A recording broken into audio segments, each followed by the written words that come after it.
aqui. Ah, meu amigo Ricardo, olha. E aí, Ricardão? Vamos tirar a carpinha? Como é que tá a carpa aí, Ricardo? Ah, chega a cantar o molinete, né? Bem na manhã, sem pressa, amigo. Vou dar uma filmada no rio. Cadê o nosso amigo Romualdo? Nossa, tá lá escondido no meio do barranco lá. Linha que não falta armado, parece uma rede de tanta linha. Agora eu vou filmar meu amigo Ricardo de novo. Tirando a carpa. Olha. Mostra de novo. Ah, bicho, hein? Vira não é essa, moreneta, hein?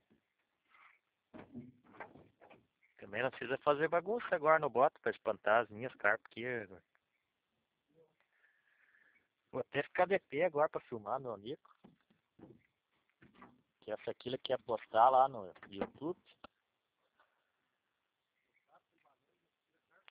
Essa aí você quer mostrar pra aquele cara lá da pesca desastrada lá, meu amigo Ricardo? Como é que pega uma carpa? Como é que pega uma carpa? Então vamos ver, só que não vai fazer vergonheira, né? Tá aparecendo ela já ou não? Não. Mas também com uma carona desse tamanho na frente. Viu? Deixa ela cansar bem pra ficar bonita na imagem. Ah, lá no que vai ela. Deixa eu ver, não perde a viagem mesmo. Como é que nós falamos assim, amigo Romualdo? É largo, né? Não é que ele é largo de tamanho, é largo de sorte pra pegar mesmo.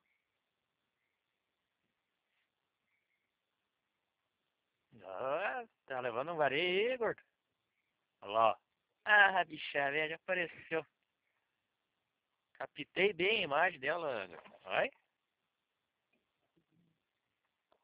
Viu? Não tem fisga pra você que tem que ficar pegando dos outros. Deixa eu ver onde que tá. A matadeira. Não precisa ter medo que essa não escapa mais. Confira, meu amigo. Isso aqui é a fisga que é o passaguá, amigo. Ó, vou ter que emprestar o equipamento pra ele, que o cara não tem. Vai pegar no passaguá? Ah, bicho. Ih, que varia, que é a fisga. Podia parar de fazer bagunça, sei que tem gente que quer pescar aí. Vai. Ah, carpa, vem. Agora ergue ela. Aí, pesado.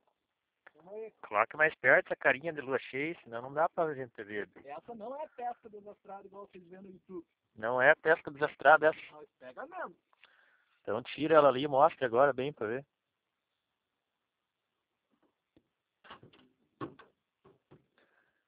Só não vai soltar agora a carpa, depois de tá dentro do bote já. Ah, gordo, velho. Mas é largo mesmo, né? Tirou as olhas já. Com que isso que você tava pescando aí, meu amigo? Aipimzinho. Essa naipinha no chuchu? Aipimzinho. Naipim. Essa vai pro frito. Até a próxima, pesado.